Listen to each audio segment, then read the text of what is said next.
നമസ്കാരം, മലയാളി വാർത്തയിലേക്ക് സ്വാഗതം. ബീഹാർ തിരഞ്ഞെടുപ്പ് ഫലം വരുമ്പോൾ മഹാസഖ്യത്തിന് കനത്ത തിരിച്ചടിയാണ് ഏറ്റിരിക്കുന്നത്. കോൺഗ്രസ് വലിയ രീതിയിലുള്ള തകർച്ചയാണ്, ഒരു കൂപ്പുകുത്തിയിരിക്കുകയാണ് എന്ന് തന്നെ നമുക്ക് പറയേണ്ടി വരും. ഒരു ആശ്വാസകരമായിട്ടുള്ള കാര്യമെന്ന് പറഞ്ഞാൽ ഈ തിരഞ്ഞെടുപ്പ് പ്രചാരണത്തിനിടെ രാഹുൽ ഗാന്ധി കുളത്തിലിറങ്ങി മീൻ പിടിച്ച ഒരു സ്ഥലമുണ്ട്. രാഹുൽ തിരഞ്ഞെടുപ്പ് പ്രചാരണത്തിന്റെ ഭാഗമായി ബേഗുസരായ് ജില്ലയിൽ അദ്ദേഹം അവിടുത്തെ ഒരു കുളത്തിൽ മീൻ പിടിക്കാൻ ഇറങ്ങിയിരുന്നു. എന്നാൽ ആ പ്രദേശത്ത് കോൺഗ്രസിന് ഒരു ലീഡ് ഉയർത്താൻ സാധിച്ചിട്ടുണ്ട് എന്നതും ആശ്വാസകരമാണ്. മുൻ മന്ത്രി മുകേഷ് സാഗ്നിക്കൊപ്പമായിരുന്നു വെള്ള ടീഷർട്ടും കാർഗോ പാൻസും ധരിച്ച് വള്ളത്തിലേറി രാഹുൽ എത്തിയത്. മീൻപിടുത്തക്കാരോടൊപ്പം കുളത്തിലിറങ്ങി അദ്ദേഹം അവരുമായി സംവദിക്കുകയും ചെയ്തു. ഇതൊരു യഥാർത്ഥ കുളമാണെന്ന് അടിക്കുറിപ്പോടെ കോൺഗ്രസ് ഈ വീഡിയോ പങ്കുവച്ചിരുന്നു. ഛഠ് പൂജ നടത്താനായി പ്രധാനമന്ത്രി നരേന്ദ്രമോദി യമുന നദിക്ക് പകരം ശുദ്ധീകരിച്ച വെള്ളം ഉപയോഗിച്ചുള്ള കൃത്രിമ ജലാശയം നിർമ്മിച്ചെന്ന വിവാദം പരാമർശിച്ചായിരുന്നു ഈ അടിക്കുറിപ്പ്. എന്തായാലും രാഹുൽ ഗാന്ധി കുളത്തിലിറങ്ങിയ ആ പ്രദേശത്ത് അല്ലെങ്കിൽ ആ ഒരു ഇടത്ത് കോൺഗ്രസ് അല്പം ലീഡ് നേടിയിട്ടുണ്ട് എന്നതും ഏറെ ആശ്വാസകരമാണ്. എന്തായാലും മഹാസഖ്യം തകർന്നടിഞ്ഞിരിക്കുന്നു എന്ന് തന്നെ പറയേണ്ടി വരും. വലിയ രീതിയിലുള്ള തിരിച്ചടിയാണ് മഹാസഖ്യത്തിന് ഏറ്റിരിക്കുന്നത്. ബീഹാർ തിരഞ്ഞെടുപ്പ് ഫലം വോട്ടെണ്ണൽ പുരോഗമിക്കുമ്പോൾ നമുക്ക് മനസ്സിലാക്കാൻ സാധിക്കുന്നത്. എന്തുകൊണ്ട് മഹാസഖ്യത്തിന് പിഴച്ചു നോക്കാം. RJD, Congress, CPI, CPM, CPI, ML, Mukesh സാഗ്നിയുടെ വികാസ് ശീൽ ഇൻസാൻ പാർട്ടി, ഇന്ദ്രജിത് പ്രസാദ് ഗുപ്തയുടെ ഇന്ത്യൻ ഇൻക്ലൂസീവ് പാർട്ടി തുടങ്ങിയവയായിരുന്നു മഗാത് ഗത്ബന്ധനിൽ ഉണ്ടായിരുന്നത്. RJDയുടെയും അവരുടെ മുഖ്യമന്ത്രി സ്ഥാനാർത്ഥി തേജസ്വി യാദവിന്റെയും കരുത്തിലായിരുന്നു ഈ സഖ്യം നിലനിന്നത്. യുവ വോട്ടർമാർക്കിടയിലെ തേജസ്വിയുടെ സ്വീകാര്യതയും മറ്റും വോട്ടായി മാറുമെന്ന് പ്രതീക്ഷിച്ചു. പക്ഷെ പ്രതീക്ഷ അസ്ഥാനത്തായി പോയി. താരതമ്യേന കോൺഗ്രസ് ദുർബലമാണ്. ഈ കോൺഗ്രസും ചില മേഖലകളിൽ മാത്രം ഒതുങ്ങിയ മറ്റു പാർട്ടികളും ചേർന്ന് മഹാസഖ്യമായി തിരഞ്ഞെടുപ്പിന് ഇറങ്ങി. പക്ഷേ വളരെ വലിയൊരു പരാജയമായി മടങ്ങിയിരിക്കുന്നു. വിജയിക്കാൻ സാധിച്ചില്ല.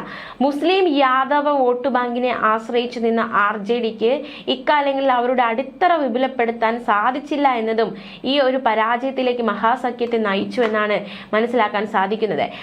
മാത്രമല്ല ജൻ സുരാജ് പാർട്ടിയും ഒവൈസിയുടെ AIMIMഉം RJDയുടെയും കോൺഗ്രസിന്റെയും വോട്ട് ബാങ്കിൽ വലിയ രീതിയിൽ വിള്ളൽ വീഴ്ത്തിയതും മഹാസഖ്യത്തിന് തിരിച്ചടിയായി മാറി.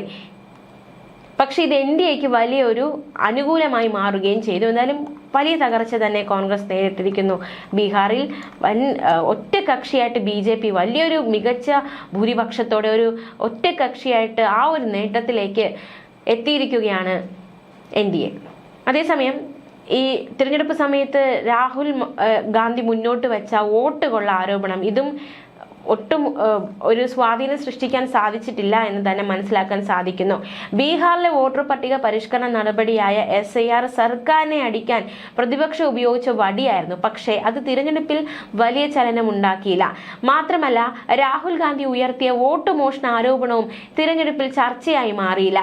ഹരിയാന തിരഞ്ഞെടുപ്പിൽ വലിയ ക്രമക്കേടുകൾ നടന്നുവെന്ന് ആരോപിച്ച് രാഹുൽ ഗാന്ധി രംഗത്ത് വന്നിരുന്നു. വാർത്താ സമ്മേളനം നടത്തിയാണ് ഇത്തരത്തിൽ ഹരിയാന തിരഞ്ഞെടുപ്പിൽ വലിയ ക്രമക്കേടുകൾ ഉണ്ടായെന്ന് രാഹുൽ ഗാന്ധി പറഞ്ഞത്.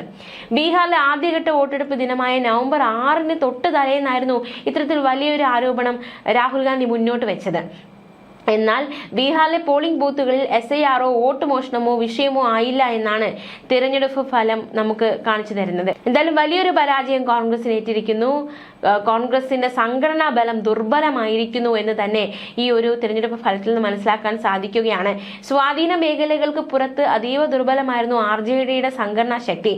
കോൺഗ്രസിന്റെ സംഘടനാ ബലവും ദുർബലമായി മാറിയിരിക്കുകയാണ്. സഖ്യമായിരിക്കെ തന്നെ 15ഓളം സീറ്റിൽ ഇന്ത്യ സഖ്യത്തിലെ പാർട്ടികൾ തമ്മിൽ സൗഹൃദ മത്സരം നടന്നതും വലിയ വിനയായി മാറി. മുകേഷ് സാഗ്നിയെ ഉപമുഖ്യമന്ത്രി സ്ഥാനാർത്ഥിയായി അവതരിപ്പിച്ച് നിഷാദ് സമുദായത്തിന്റെയും മത്സ്യത്തൊഴിലാളി സമൂഹത്തിന്റെ വോട്ട് ബാങ്ക് പ്രതീക്ഷിച്ചു. പക്ഷെ അവിടെയും പരാജയം തന്നെ ഫലം. തുടക്കത്തിൽ മുഖ്യമന്ത്രി സ്ഥാനാർത്ഥിയായി തേജസ്വിയെ ഉയർത്തിക്കാട്ടാൻ കോൺഗ്രസ് വിസമ്മതിച്ചിരുന്നു. അശോക് ഗെഹ്ലോട്ട് ഇടപെട്ട് ആ ഒരു പ്രശ്നം പരിഹരിക്കുകയും ചെയ്തു. കഴിഞ്ഞ തവണ 70 സീറ്റിൽ മത്സരിച്ച് കേവലം 19 സീറ്റിലാണ് കോൺഗ്രസിന് ജയിക്കാൻ സാധിച്ചത്.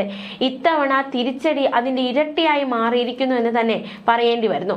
നിതീഷ് NTA സഖ്യത്തിന് മുന്നിൽ കീഴടങ്ങുമ്പോൾ ബീഹാറിന്റെ ജാതി രാഷ്ട്രീയത്തിൽ യാദവ മുസ്ലിം വോട്ട് ബാങ്കിന് അപ്പുറത്തേക്ക് തേജസ്വിക്കും RJDക്കും വളരാൻ കഴിയുന്നില്ല എന്നത് പച്ച പരമാർത്ഥമായി മാറിയിരിക്കുന്നു എന്നതും എന്തായാലും ഇപ്രാവശ്യത്തെ പോളിംഗ് എങ്ങനെയുണ്ട് എന്ന് നമുക്ക് നോക്കാം. റെക്കോർഡ് പോളിംഗ് ആയിരുന്നു ഇക്കുറി രേഖപ്പെടുത്തിയത്. 66.91%. 2 ഘട്ടമായി നടന്ന തിരഞ്ഞെടുപ്പിൽ ആദ്യഘട്ടത്തിൽ 65.08%, രണ്ടാം ഘട്ടത്തിൽ 68.76% പോളിംഗ്. 2020 ഇത് 57.29%. അതായത് 9.62% വർധനവുണ്ടായി. പുരുഷന്മാരെക്കാൾ കൂടുതൽ സ്ത്രീകൾ വോട്ട് രേഖപ്പെടുത്തിയത് JDU സർക്കാർ, അതായത് നിതീഷിനെതിരെ അനുകൂല ഘടകമായി മാറുകയാണ് കൂടുതൽ സ്ത്രീകൾ വോട്ട് ചെയ്യാൻ എത്തിയെന്നത്. 71.6% സ്ത്രീകളുടെ പോളിംഗ് ശതമാനം. പുരുഷന്മാരുടേതാകട്ടെ 62.8%. സ്ത്രീകളുടെ വോട്ടിംഗ് ശതമാനം കൂടുന്നത് സ്വാഭാവികമായി നിതീഷിന് ഗുണം ചെയ്യും എന്ന കണക്കുകൂട്ടലുകൾ ഇവിടെ പിഴച്ചിട്ടില്ല. 20 കൊല്ലത്തെ ഭരണകാലയളവിൽ സ്ത്രീകളെ ലക്ഷ്യം വെച്ചുള്ള നിരവധി ക്ഷേമ പദ്ധതികളാണ് നിതീഷ് സർക്കാർ നടപ്പിലാക്കിയതെന്നതും ഏറെ ശ്രദ്ധേയം. അതേസമയം ബീഹാറിൽ NDA സഖ്യം സർക്കാർ രൂപീകരിക്കുമെന്ന് BJP സംസ്ഥാന അധ്യക്ഷൻ ദിലീപ് ജയ്സ്വാൾ. NDAക്ക് ജനസമ്മതി കിട്ടിക്കഴിഞ്ഞു. ഇത്തവണ NDA തന്നെ അധികാരത്തിലെത്തുമെന്ന് പൊതുജനങ്ങളുടെ മുഖത്ത് തന്നെ വ്യക്തമായിരുന്നുവെന്നും അദ്ദേഹത്തിന്റെ പ്രതികരണം. നിതീഷ് കുമാർ, ചിരാഗ് പാസ്വാൻ, ജിതൻ റാം മാഞ്ചി, ഉപേന്ദ്ര കുശ്വാഹ, പ്രധാനമന്ത്രി നരേന്ദ്രമോദി, JP നദ്ദ, ആഭ്യന്തരമന്ത്രി അമിത്ഷാ, പ്രതിരോധ മന്ത്രി രാജ്നാഥ് സിംഗ് തുടങ്ങിയവരെല്ലാം NDAയുടെ വിജയത്തിനായി അങ്ങേയറ്റം പരിശ്രമിച്ചിട്ടുണ്ട് എന്നും ദിലീപ് ജയ്സ്വാൾ വ്യക്തമാക്കി. എന്തായാലും ഭരണ തുടർച്ച തന്നെ ബീഹാറിൽ ഉണ്ടായിരിക്കുന്നു.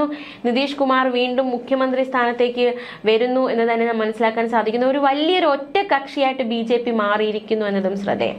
ന്യൂസ് ഡെസ്ക് മലയാളി വാർത്ത.